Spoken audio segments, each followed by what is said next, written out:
Marcus Lemonis, in your role as the prophet, you help rescue struggling small businesses using your own money to do so.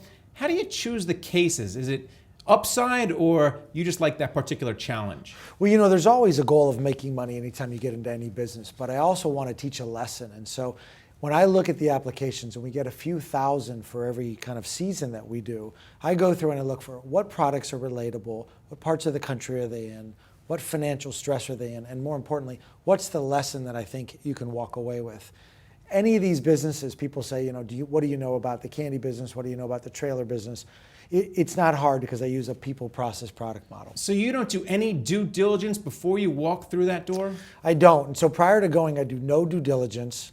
And part of the reason is that I want the viewer and myself to experience the answers, because sometimes they're out there at the same time that I do. How do you assess the willingness of management to pivot, to take your ideas, to change their processes? Because it's not easy. A lot of these are long-held businesses, and people don't want to change. You know, people don't want to change, and I have a respect for that. I mean, if you build a business from the ground up and you put your blood, sweat, and tears to it, and some guy comes in and he hands you a check and he's going to turn everything upside down, you can imagine that people, they're going to push back. So I try to balance it with the need for change and the need for respect of how that feels to them.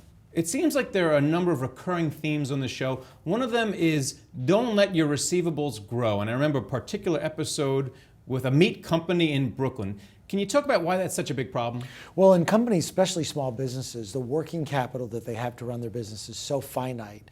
And what they don't understand is when the receivables swell, it's essentially taking all of their working capital, all their cash, and just trapping it. It's just not going to work. The other one is maintain your margins. This is another problem that really pops up on the show when people put in their storefront, in their store, things with very thin margins when they have thick margins in the back. Why do they do that? I think part of the reason is because they don't understand cost accounting, because they don't have a good inventory system in place. They really don't know what the true margins are on the product, and they don't understand the turns that come with that product. So they may be putting up there what they think sells the fastest, but it's got the lowest amount of margin.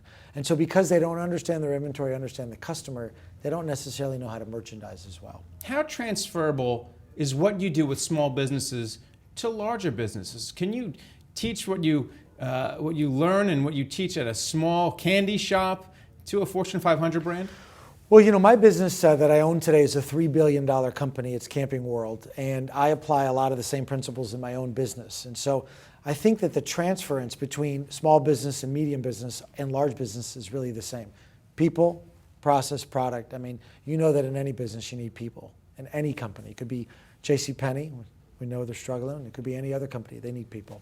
And then finally, how do you keep your cool? I want to find out about the editing of the show, because a lot of times when I'm watching your show, I just want to scream at some of the proprietors of these businesses. But you keep your cool even in the middle of a family business struggle or a partnership struggle. Is there something I'm not seeing off screen? No, the key to success, I think, in these kind of businesses is building rapport with the business owner. And I think if you can just be level-headed and let them blow off steam and let them feel like they have a voice, your level of respect between the two parties goes up. And so having a visceral reaction isn't really going to do anything. And I know people would like me to react to create drama for the show, but the show's meant to teach people, not just be entertaining. And I learn a lot. Thanks for coming on. Appreciate it. Thank you very much. And thank you for watching The Street.